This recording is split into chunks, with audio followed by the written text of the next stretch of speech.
Sí. Ok, estamos listos. Adelante.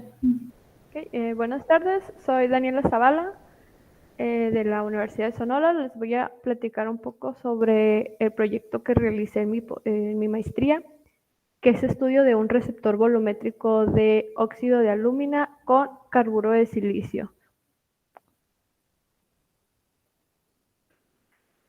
Bueno, para la industria, el calor es uno de los recursos clave, pero regularmente se obtiene a partir de la quema de combustibles. Por ello, se han buscado alternativas para utilizar lo que es la energía solar.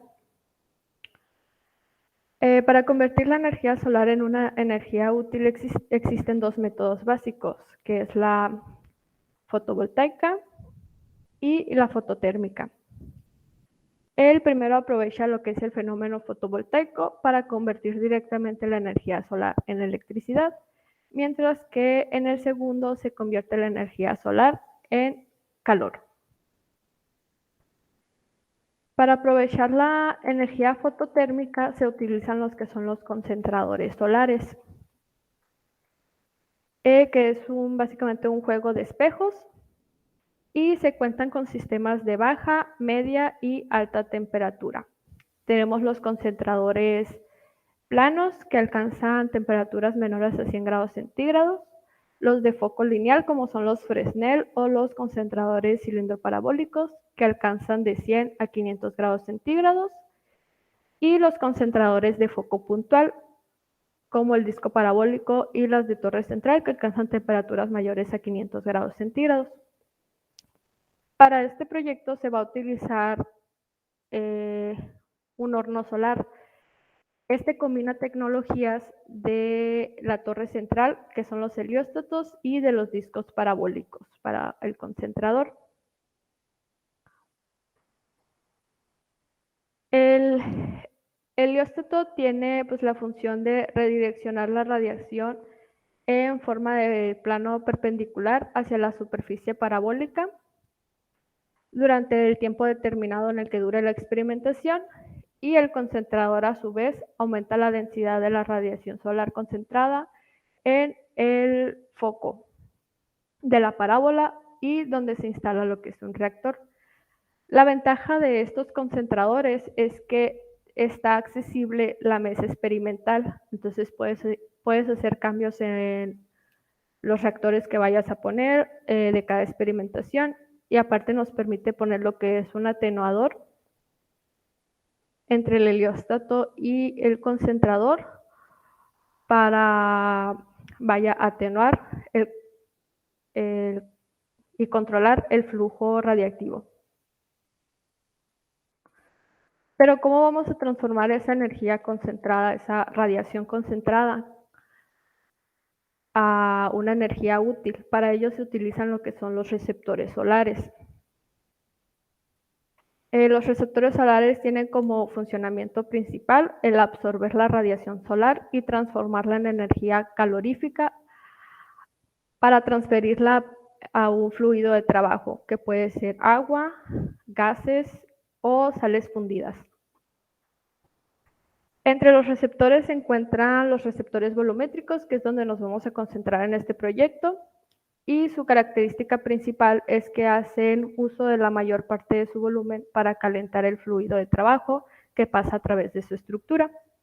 Entre ellos tenemos los receptores volumétricos porosos, que es como el que se ve aquí en la imagen. Este es de carburo de silicio. Tenemos los honeycomb o panal, que es como el que se ve aquí. Este es de alúmina. Y también hay unos conocidos como malla de alambre. Los materiales que se vayan a utilizar para un receptor volumétrico tienen que tener muy buena resistencia a ambientes oxidantes, alta absortancia, baja emitancia y una conductividad térmica alta. Entre los materiales que se utilizan pueden ser los metales, pero se utilizan para concentradores de baja temperatura ya que suelen fundirse. Tenemos los CERMET, que son una combinación de cerámicos con metales, como es la alúmina con níquel alúmina con titanio o alúmina con plata. También tenemos los cerámicos y el carburo de silicio es uno de los más utilizados, pero en este proyecto nos vamos a concentrar en un receptor volumétrico tipo jónico de alúmina, ya que como objetivo general se tiene comparar el desempeño de un receptor volumétrico de alúmina con y sin recubrimiento de carburo de silicio confinado dentro de una cámara con concentración solar de foco puntual. ¿Por qué se van a utilizar estos dos cerámicos? La alúmina tiene muy buena resistencia a los ambientes oxidantes y soporta hasta 2000 grados centígrados, pero su color pálido nos disminuye mucho las otras propiedades térmicas como la absortancia y su conductividad térmica. Por otro lado, el carburo de silicio resiste a altas temperaturas de 1200 hasta 1500 grados centígrados, tiene muy buena conductividad térmica, muy buena absortancia, pero es más difícil de obtener y suele oxidarse cuando está en ambientes oxidantes. Entonces, ¿qué fue lo que se hizo en este proyecto? Se tenía que hacer primero lo que es un recubrimiento del receptor volumétrico de alúmina con el carburo de silicio. Se utilizó un pegamento orgánico y se combinó con el polvo de carburo de silicio. Se realizó lo que es una mezcla y se introdujo el receptor volumétrico de alúmina durante un tiempo determinado para que éste lograra entrar por todos los canales y la porosidad del receptor. Después se llevó a una mufla, a un horno, para que el pegamento se quemara. Y dependiendo de cómo quedaba el recubrimiento, si no quedaba homogéneo, se iba a descartar este procedimiento, y si se quedaba homogéneo, se iba a pasar a otro proceso, que es la pirólisis, para eliminar la mayor cantidad de carbón del pegamento orgánico y que nomás nos quedara la alúmina y el carburo de silicio. Ya que se tenía la pirólisis, se pasaba a la calorimetría en el horno solar. La pirólisis se realizó en este equipo, en el que podíamos controlar las temperaturas de 3 zonas. La primera zona se puso a 400 grados centígrados, la segunda zona se puso a 600 grados centígrados, que es donde se encontraba el receptor, y la tercera zona no se calentó, de tal forma que el gas que se estuvo usando como ambiente inerte, que era argón, empezara a enfriarse para cuando saliera del equipo. La pirólisis se hizo durante 40 minutos. Este es el resultado del receptor volumétrico después de la pirólisis. De hecho, aquí podemos verlo un poquito más. Este es sin la pirólisis, si se fijan, tienen varias manchas negras, que es el pegamento carbonizado, mientras que en la pirólisis se eliminó la mayor parte de ese pegamento. Cuando ya se tuvo el recubrimiento, pasamos a la parte de la calorimetría, a ponerlo en el horno solar. Se utilizó un reactor con una salida de 2 pulgadas en la que se estuvo succionando lo que era el aire. Se tenían 4 termopares, 2 a la salida del receptor, 1 justo a la mitad y otro en la esquina. Se tenía otro a la salida del reactor y un cuarto en la mesa de trabajo para ir monitoreando la temperatura ambiente. Se tenía también instalada una cámara CCD para ir monitoreando cómo reaccionaba el receptor durante la concentración solar y un pirómetro para ir obteniendo las temperaturas también a las que llegaba el receptor en la cara frontal. También se tenía instalado un flujómetro en la tubería para estar obteniendo el caudal del flujo que se estaba succionando. En este caso utilizamos lo que fue aire como fluido de transferencia de trabajo. Y aquí se ve instalados los dos receptores, que es el blanco y el recubierto ya pirolizado. La experimentación se hizo en el horno solar de la plataforma solar de Hermosillo. Aquí están las instalaciones. Tiene un helióstato de 6 metros cuadrados, un disco parabólico de 2.7 metros cuadrados y una distancia focal de aproximadamente 1.5 metros. En pruebas anteriores se obtuvo que la concentración máxima del reactor habían sido, bueno, obtuvimos más bien 4,000 soles. Y la imagen esta que ven aquí es durante la experimentación de hecho hice el reactor y la aspiradora con la que hicimos la succión. Entonces, para hacer los cálculos de la calorimetría, ocupábamos sacar lo que es un factor del horno.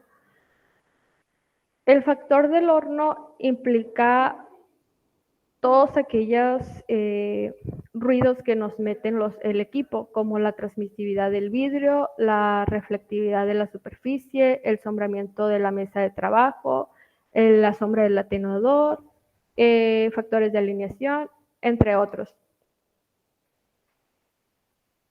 En el factor se agregó lo que es el sombreamiento del atenuador. Como en los momentos que se hizo la experimentación no se tenía un atenuador en el horno, se utilizaron las puertas como atenuadores. Entonces, estas se iban abriendo y cerrando de tal forma que el área efectiva del espejo concentrador iba cambiando. Obtuvimos una configuración del 27% del área efectiva del concentrador, del 55%, 82% y 100%.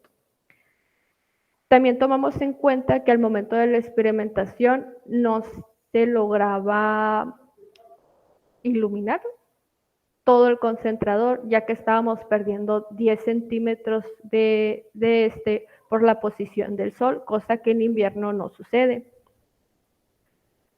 Entonces, después de calcular cada factor de sombreamiento que daba la mesa al concentrador y utilizando la fórmula que se encuentra aquí arriba, que incluía la transmisividad del vidrio, la reflectividad, entre otros, obtuvimos un factor de horno para cada configuración, que es la que se muestra aquí.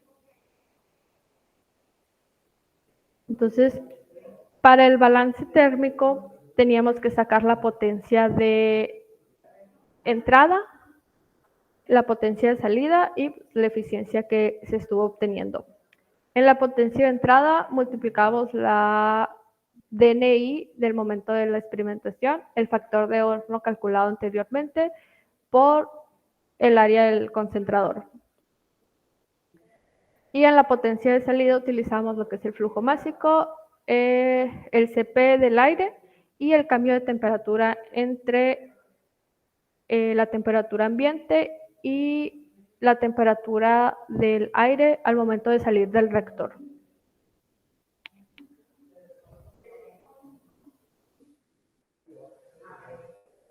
Bueno, para cada configuración obteníamos una potencia de entrada diferente. Las pruebas se hicieron el 22 de junio del presente año. Teníamos una DNI promedio de 873.14 watts sobre metro cuadrado y teníamos áreas del concentrador, como había mencionado, diferentes para cada configuración. Para la de 27% era 0.7 metros cuadrados, la de 55, 1.4 metros cuadrados, la de 82, 2.09 metros cuadrados y la de 100%, 2.56 metros cuadrados. El concentrador en realidad es de 2.7 metros cuadrados, pero estábamos eliminando esos 10 centímetros aproximadamente de concentrador que se perdía, ya que no se lograban iluminar. Se multiplicaba por el factor de horno de cada configuración y obtuvimos las potencias de salida que se muestran aquí. Las potencias de entrada, perdón.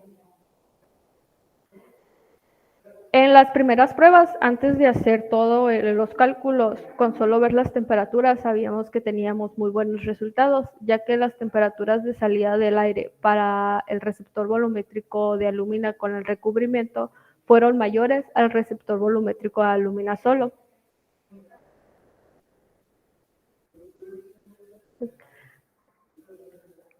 Para calcular la potencia de salida de cada receptor, se utilizó la fórmula que les había mencionado, que es el flujo másico por el Cp del aire y el cambio de temperatura entre la temperatura ambiente y la salida del reactor.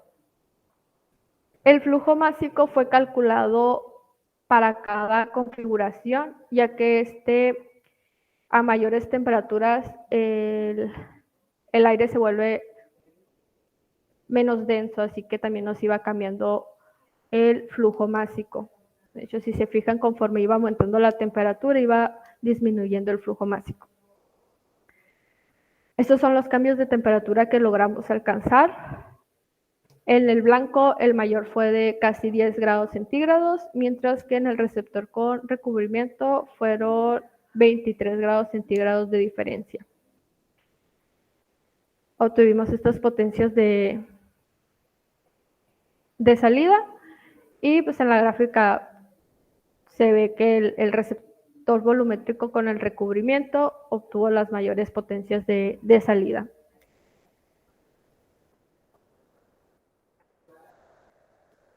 En las eficiencias también tuvimos mayores eficiencias para el receptor volumétrico con el recubrimiento, pero aquí se empieza a ver una caída.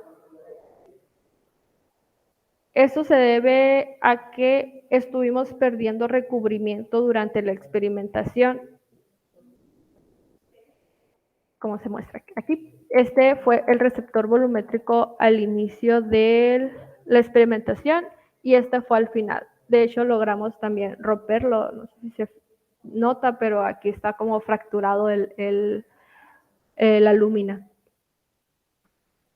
También se ve así porque como el helióstato es sensible a la dirección y velocidad del viento, el spot no se mantenía en un solo lugar, sino que se iba moviendo entre la mitad, el medio, a los lados. Por eso se ve la pérdida no tan uniforme. Bueno, pues como conclusión, se probaron los receptores en 4 configuraciones de 25, 55, 82 y 100% de flux solar. Las consideraciones fueron consideradas con sus propias características, sus propios flujos másicos, su propio factor de horno y sus propias temperaturas ambientes, ya que íbamos dejando pasar mayor radiación solar, la temperatura ambiente dentro del horno también iba aumentando. Bueno, pues independientemente de la configuración que se utilizó, el receptor volumétrico con el recubrimiento tuvo las mayores eficiencias, siendo la máxima alcanzada a las de 55%, que fue esta de aquí. Lo que podemos concluir es que un recubrimiento de un material con propiedades térmicas ventajosas como lo es el carburo de silicio aumenta la eficiencia del receptor volumétrico de alúmina, pero se necesitan estudiar las técnicas de recubrimiento para que logren soportar estos flujos radiativos tan altos, ya que pues, se estuvieron perdiendo el recubrimiento durante la experimentación. Eso sería todo por mi parte. No sé si tienen alguna duda. Gracias, Daniela. ¿Alguien tiene alguna pregunta? Bueno, en lo que se animan, yo tengo una pregunta. Bueno, 2. La primera es que si probaste algún otro tipo de recubrimiento. Y la segunda es, sí mencionaste que cuando tienen completamente abiertas las puertas, el área que consideras es menor que la del concentrador, como 10 centímetros menos, porque no se alcanzaba a iluminar, pero porque no se alcanzaba a iluminar. La primera es la de los recubrimientos.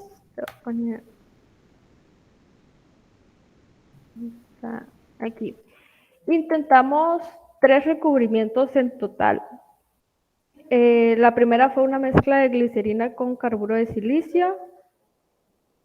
La segunda fue el del pegamento con carburo de silicio y se intentó también una de TBD, deposición química por vapores. La de glicerina fue la primera que intentamos, no se logró. Se hizo el mismo procedimiento, se hizo la mezcla, se introdujo el receptor, se llevó al horno, pero al momento de sacarlo del horno, el mismo peso de la glicerina jalaba el carburo de silicio de tal forma que quedaba depositado solo en la mitad del canal. Le dabas la vuelta y por la parte de arriba te quedaba aquí. No había carburo de silicio en la parte de arriba y en la parte de abajo estaba todo el depósito del carburo de silicio, por lo que no quedaba homogéneo. Y la de deposición química de vapores se intentó de hecho en este horno. Se puso el receptor volumétrico blanco, se pusieron polvos de carburo de silicio y se empezó a pasar argón a, a 1000 grados centígrados, si no mal recuerdo, y al vacío. Pero tampoco se logró como que el flujo de argón no era el suficiente para levantar las partículas de carburo de silicio y estos no lograron pasar por el receptor porque cuando pasaron, lo intentamos creo que 2 veces, la primera duré 1 hora y la segunda duramos 2 horas haciéndolo y en ninguna de las dos se logró depositar el carburo de silicio. Y por tu pregunta de la posición del sol, podríamos haber hecho que se iluminara todo el concentrador, pero iba a cambiar, iba a estar fuera de foco. Entonces, como que el foco óptimo era en ciertas distancias del concentrador. Era a 1.51 metros desde el centro del concentrador. Pero si llegábamos a bajar más el helióstato, se perdía esas propiedades. Entonces se decidió mejor dejarlo así y perdíamos esos 10 centímetros del concentrador. No sé si me expliqué.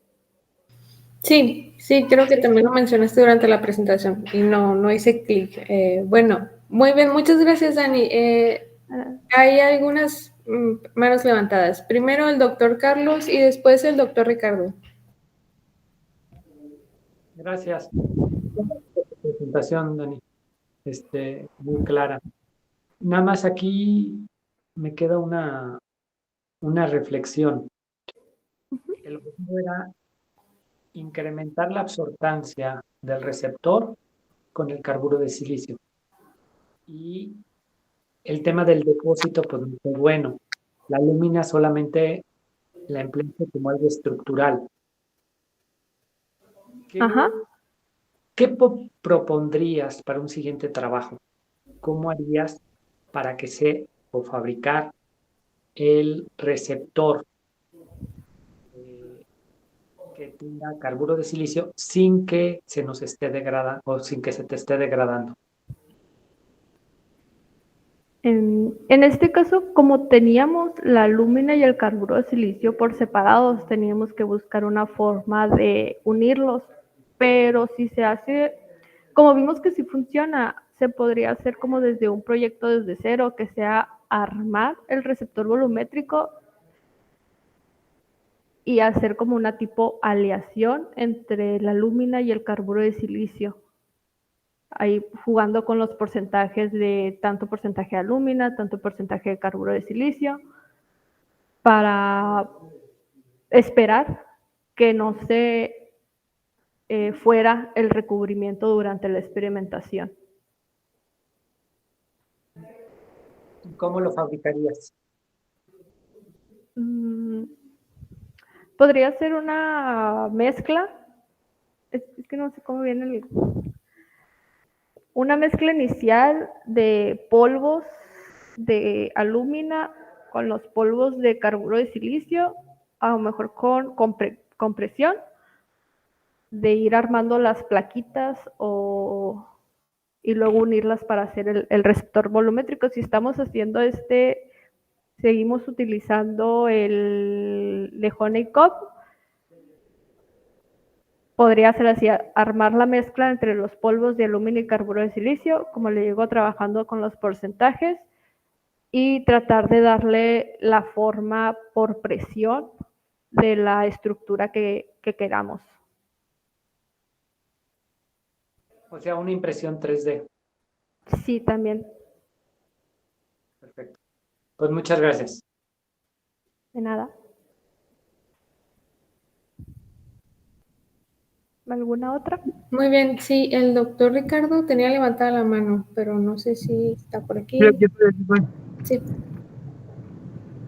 ¿Qué tal? Buenas tardes. Bueno, primero felicitar a Daniela. La verdad es que he tenido la posibilidad de saber cómo ha desarrollado su trabajo y pues obviamente aquí solo se presentan los resultados científicos, académicos relevantes, pero si se conociera un poquito de toda la historia que está detrás de este esfuerzo, pues es realmente igual de notable estos resultados académicos, científicos, como lo es el trabajo que se ha desarrollado en la plataforma solar, particularmente en este horno. Este horno pues viene de un reciclaje de una serie de elementos, desde el housing, el espejo, el helióstato es un reciclado también, y muchos componentes. Y eso implica, por un lado, tratar de aprovechar esos recursos, pero buscar la forma de adaptarlos. Entonces, algunas de las problemáticas a las que se ha enfrentado Daniela es, por ejemplo, ese problema de que no se lograba iluminar la parte de abajo del espejo, es porque no se hicieron a la medida desde un inicio el helióstato para el espejo, y la altura del sistema del terreno no estaba exactamente adecuada para esas condiciones. Aún así, realmente yo le reconozco a Daniela y a los demás integrantes el trabajo en equipo que ha sido fundamental para sacar adelante este y otros proyectos que son relacionados con el horno. Entonces, son algunas de las implicaciones, ¿no? Es ponerles un poquito en contexto, que si bien Daniela a lo mejor no lo menciona, pero creo que es relevante que lo conozcan, ¿no? Para que se entienda un poquito más algunas de las problemáticas del sistema. Pero bueno, en el tema particular de lo que ella presenta, me gustaría saber, Daniela, ¿a qué atribuyes tú el que una vez que se lograron hacer depósitos con algunas de las técnicas, conforme se fue incrementando el flux sobre el volumétrico, se fue degradando esa película? ¿Qué crees que sucedió? ¿Hubo una evaporación? ¿Hubo un desprendimiento por diferencias de expansión, de dilatación del compuesto, en este caso el carburo de silicio contra la alúmina, o un arrastre por el aire? ¿Qué consideras tú que pudo haber sido lo que sucedió ahí? Bueno, como el recubrimiento que hicimos fue como muy superficial, las, las partículas, los polvos de carburo de silicio estaban solo adheridas por encimita de la lúmina. Entonces, cuando se le empezó a dar lo que fue la radiación solar, parte de la dilatación de estas partículas entre la lúmina y el carburo de silicio no permitieron que esa adherencia se continuara y se iban soltando. Y aparte también por el arrastre de lo que fue el aire, se llevaba también las partículas de carburo de silicio. No sé cómo... A ver. Ok, Lo que puedo muy bien. mostrar así. Y otro aspecto dentro de este tema es complejo. Siempre hacer experimentación, pues te enfrentas a una serie de complicaciones que están fuera del control por completo, ¿no? Entonces, en toda esta dinámica, ¿cuáles son las variables que te costó más trabajo controlar? O tener un valor más controlado, la medición más controlada. ¿Cuáles pudieran ser esas variables? Pues durante la experimentación batallamos mucho con lo que fue el flujo del aire.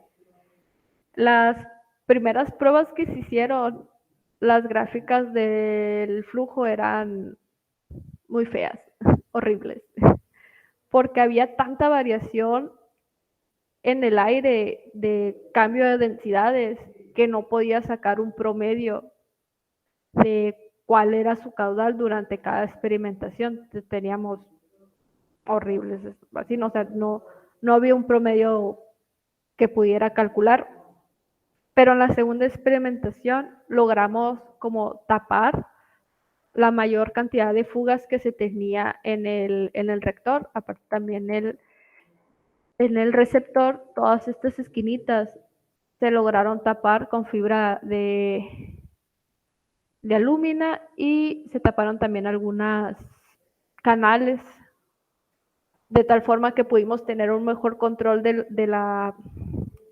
flujo de aire que entraba en el receptor y en el reactor. También otro que batallamos mucho fue el spot, porque si había mucho viento no podíamos hacer experimentación, ya que se estaba moviendo por todo el reactor, incluso se salía del receptor volumétrico. Ah, ok, muy bien. Y por último, ¿qué continúa? O sea, tú estás ya terminando la maestría y ¿qué plan tienes respecto a seguir trabajando en estos temas de los volumétricos o pensarías que no sería conveniente continuar? ¿Qué tienes al respecto en ese sentido? Sería pues continuar con los receptores volumétricos. De hecho, como expliqué en las conclusiones, el hecho de que este recubrimiento funcione abre otra clase de experimentaciones, como por ejemplo, cómo afecta el flujo másico durante la experimentación, no sé, dejar las puertas abiertas durante un porcentaje y ir variando el flujo, e incluso trabajar con el mismo recubrimiento, las técnicas de este mismo. Se abrió muchas dudas que se pueden resolver en un siguiente doctorado. Excelente, pues muy bien, ¿no? Pues felicidades y te agradezco el esfuerzo que has puesto en este trabajo y la verdad todo el equipo, Ramiro, la propia doctora Araceli, Carlos, ha sido fundamental, la doctora Laura, compañeros que te han apoyado, Noé, Héctor, ha sido realmente un trabajo en colaboración que es muy prometedor, ¿no? Entonces te agradezco ese esfuerzo y será mi intervención, gracias. Gracias. Muy bien, muchas gracias, doctor Ricardo. El doctor Carlos Pérez tenía levantada la mano. Sí, yo tenía una pregunta. Bien, poniendo eso, ¿cuál crees que sea tu principal producto?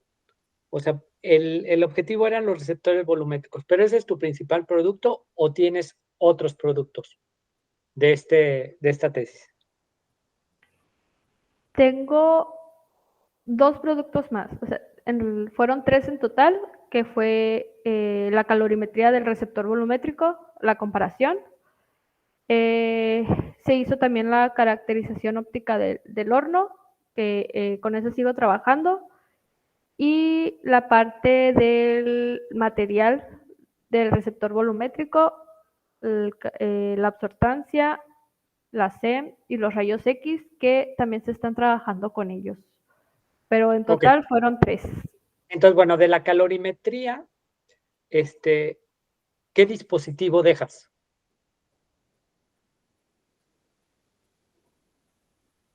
¿Cómo qué dispositivo? Sí, o sea, esa calorimetría, ¿con qué la hiciste? Creo que estoy viendo la imagen. Sí, con el reactor. Ok, bueno, es esta, digamos que más que un reactor sería un lazo calorimétrico, ¿sí? Ah, En ok. el cual tú tienes una entrada, una salida y tienes la capacidad de medir el flujo másico que pasa por ahí. Ahora, esto, pues como sabemos, dependemos de las incertidumbres, tanto de la forma de medir las temperaturas como medir el flujo másico, pero aún así, otra variable sería la incertidumbre que tienes en el CP, el calor específico. ¿Cuál? ¿Hiciste un análisis de propagación de errores de esto? No, no lo hice. De errores, no. O sea, pero sabes, por ejemplo, en qué rango miden tus, o qué incertidumbre tienes en la medición de tu temperatura de entrada y de salida, o qué incertidumbre tienes en la medición del caudal. No, no que yo recuerde. Estoy tratando de Bueno, acordarme. sí, yo creo que sería algo interesante, o sea, simplemente es hacer una propagación de errores de cuál es, sacar estadística de la medición de temperaturas, de la medición del caudal y con ello verlo. Y por otra parte, el calor específico, o sea, calcular el calor específico en función de la temperatura, pues no sé si promedio entre la entrada y la salida, o cuál fue el valor del calor específico que usaste del aire, a qué temperatura.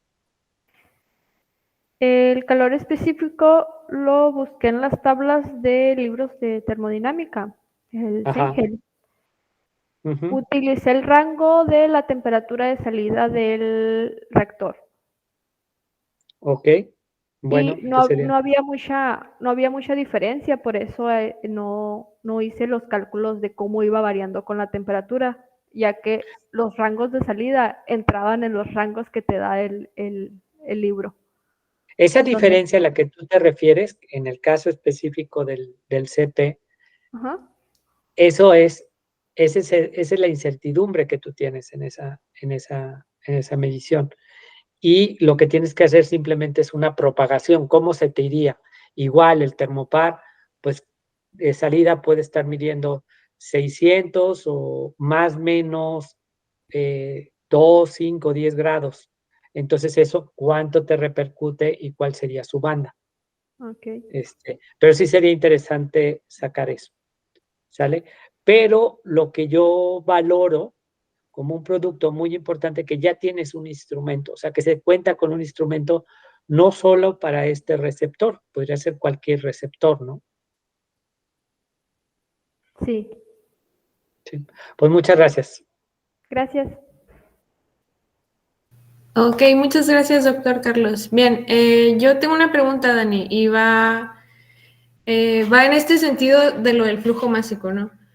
Uh-huh. ¿Qué fue lo que me diste? ¿Flujo volumétrico? Sí, volumétrico.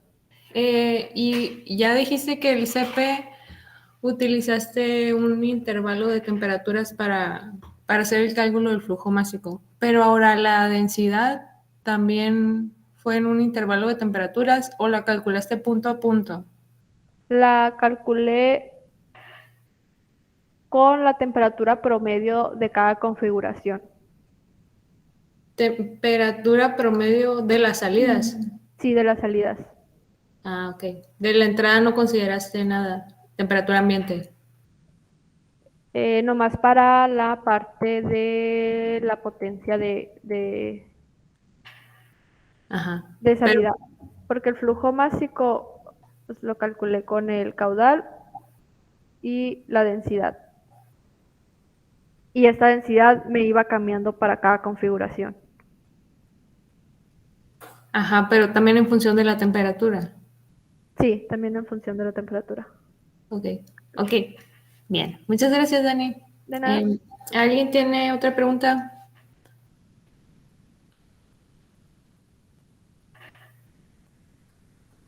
Bueno, si no hay más preguntas. Ah, bueno, sí, Arturo tiene una pregunta. Adelante. Hola, ¿qué tal, Daniela? Muy buen trabajo. Y bueno, te comparto que más o menos yo y otro compañero tuvimos los mismos problemas. Y bueno, la doctora Araceli ya también me contó cómo resolviste todo el problema del flujo con la aspiradora, toda esa aventura. Que bueno, yo no pude resolver eso.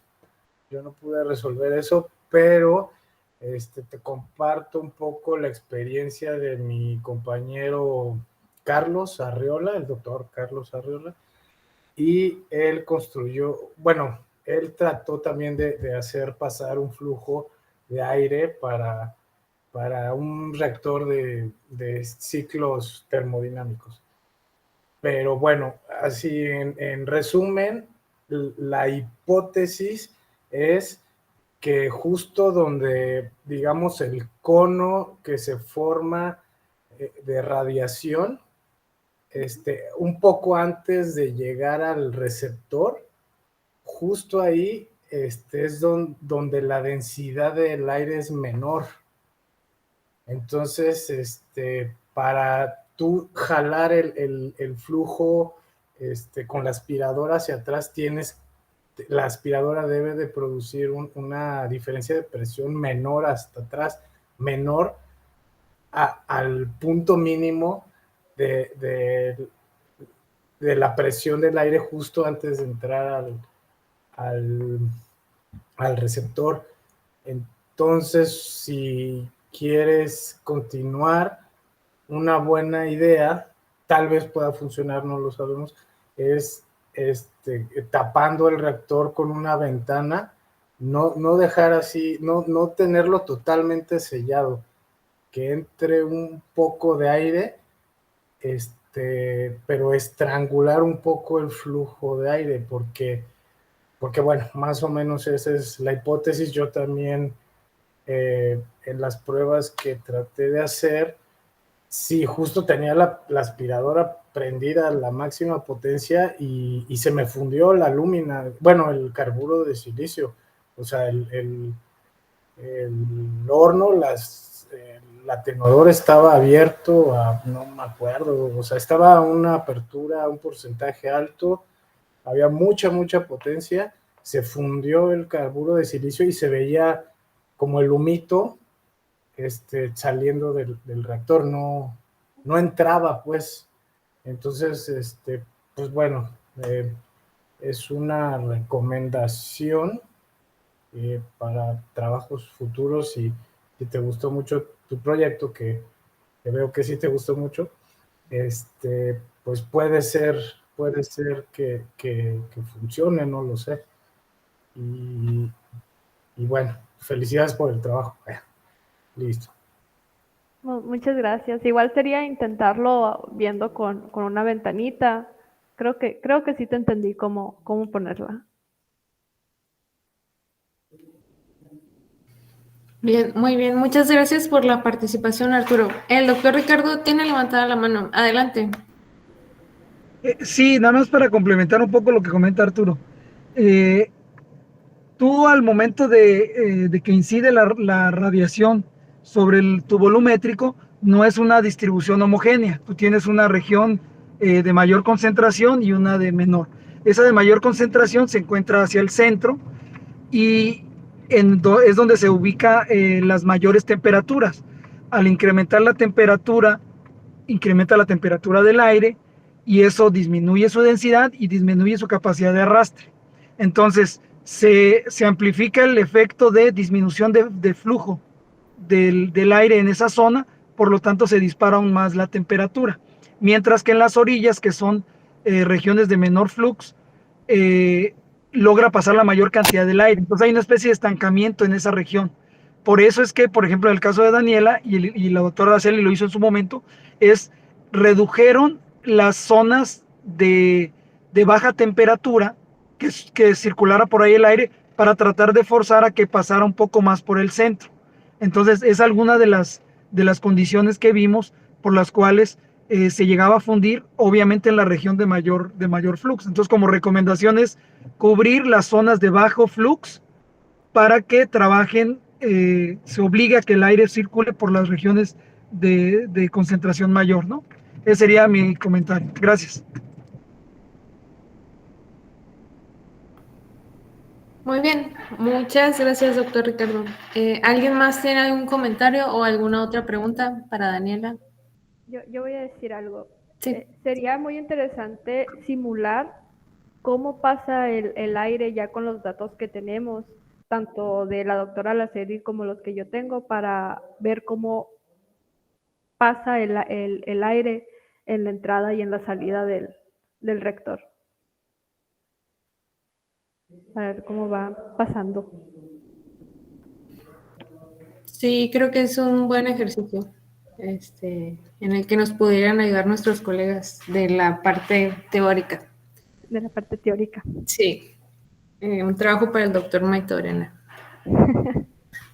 Bien, ¿alguien más que quisiera comentar algo? Bien, no hay más preguntas ni comentarios, así que con esto finalizamos la presentación de la ingeniera Daniela. Muchísimas felicidades por la presentación, Dani, lo hiciste muy bien. Igual todas las participaciones estuvieron excelentes, así que te estaremos haciendo llegar el reconocimiento por haber participado en este seminario. Muchas gracias por tu tiempo y nos vemos dentro de 15 días para continuar con estas sesiones. Muchas gracias. Muchas gracias. Gracias, felicidades.